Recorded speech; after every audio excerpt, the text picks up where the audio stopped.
Regardez comment il allait très en forme au début. Très bien potelé. Très bien potelé. Pleinement en forme. Mais en espace de combien de temps exactement, je ne sais pas. Voici comment ça a dégénéré.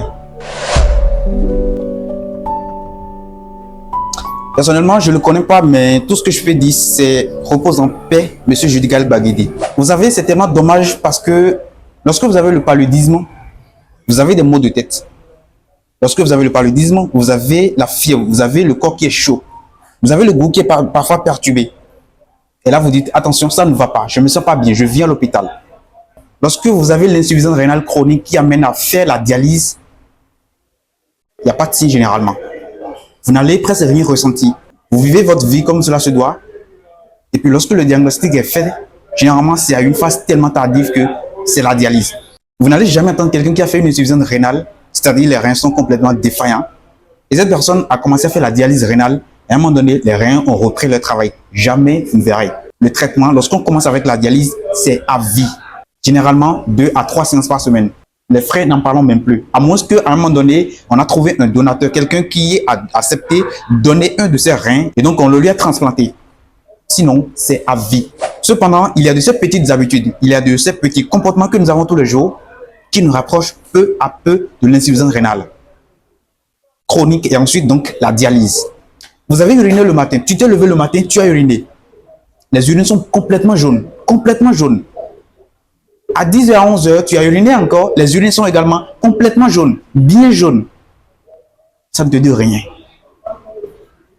Tu ne sais même pas encore que là, il faut que je commence à boire de l'eau. Et tu continues ta journée comme ça. Tu continues comme ça. Que ce soit à cause du boulot, je suis occupé, je suis vraiment débordé, ou bien que ce soit l'école, peu importe la raison. Oui, parfois vous allez entendre, normalement il faut 2 litres d'eau, il faut 3 litres d'eau, ainsi de suite par jour.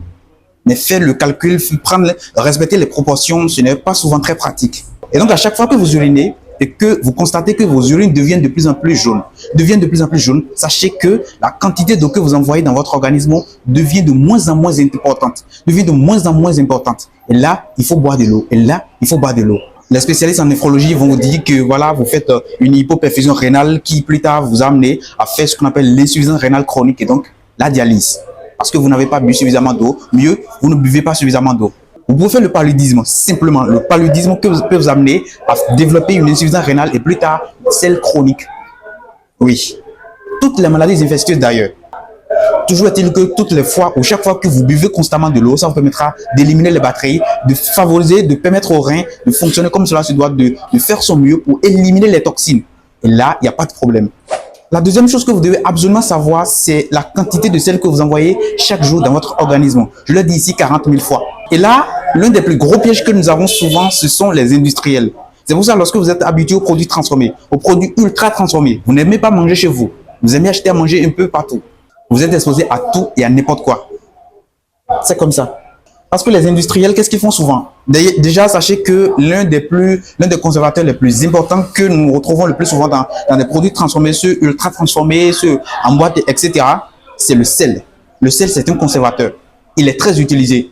Et pour vous duper très rapidement, ils vont vous parler du sodium dans les emballages. Parce qu'on sait que quand on parle de sodium, le milligramme, c'est un peu plus bas. La quantité de sodium dans un aliment, c'est légèrement bas comparativement à la quantité de sel que vous avez dans un aliment. Je vais vous donner un petit exemple. Lorsque vous regardez sur un produit, d'accord, vous achetez un produit, que ce soit une sardine, que ce soit les ketchup, que ce soit, peu importe le produit industriel que vous avez acheté, c'est dans un emballage, vous lisez l'étiquette et que vous voyez par exemple 400 mg de sodium, vous faites 400 mg fois 2,5 pour trouver la quantité de sel qu'il y a dans cet aliment. Donc si sur un emballage, vous avez lu 400 mg, sachez que vous avez 2,5 fois plus. Disons 2,5 fois 4, ça vous fait 1000 mg de sel. Autrement dit, vous avez déjà 1 gramme de sel dedans. Et donc, pour ne pas taper à l'œil rapidement, qu'est-ce que les industriels font? Ils vont vous parler de sodium. Le sodium. Et là, bon, l'esprit de sel, ça disparaît. Pour quelqu'un qui n'est pas pré-informé. Le sel. L'Organisation mondiale de la santé a demandé à ce que nous ne dépassions pas chaque jour 5 grammes. Mais malheureusement, c'est vite fait. Lorsque vous achetez à manger partout, vous êtes exposé à tout et à n'importe quoi.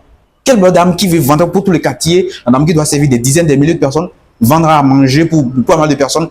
Vous pensez qu'elle a véritablement le temps de se concentrer lorsqu'elle a acheté par exemple des légumes au marché, de prendre le temps de bien trier, d'enlever tous les détails, les insectes et tout ce qu'il y a avec? Non, Elle va nettoyer un peu, fouiller, enlever bon, ce qui frappe à l'œil. Et puis, on jette le reste sur le feu. On mange tout et n'importe quoi tant qu'on ne cuisine pas maison. Les bouillons cubes également, c'est du sodium. Les bouillons cubes, c'est du sodium. Et quand on parle de sodium, ça bousille les reins. Toutes les fois que vous consommez du sodium en excès, sachez que vous bousillez progressivement vos reins.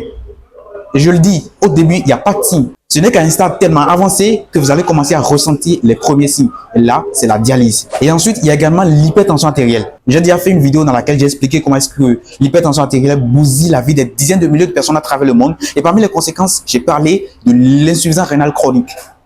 Oui, l'hypertension artérielle, ça bousille les reins. Le diabète également, ça bousille les reins. Quand on parle du diabète, lorsque vous avez l'hypertension artérielle, lorsque vous avez le diabète, non, je vous assure, toutes ces maladies bousillent progressivement vos reins. Et ce n'est pas j'ai le palu, j'ai les maux de tête. Ce n'est pas j'ai le palu, j'ai la fièvre, j'ai des maux de tête, j'ai le goût qui est perturbé, je me sens pas bien, je ressens un mal-être général. Et donc, de ce fait, je me rends à l'hôpital. Non, vous êtes là, vous vivez votre vie comme n'importe quelle autre personne d'ailleurs, et puis les conséquences frappent très fort. Comme l'a dit le ministre de la Santé, le professeur Benjamin Mpati, le ministre de la Santé du Bénin d'ailleurs, les conséquences sont généralement à un stade tellement avancé, irréversible. C'est-à-dire, lorsque ça vient, il n'y a plus de possibilité de retourner en arrière. C'est pour ça, les meilleures options restent toujours la prévention. Prenez soin de vous.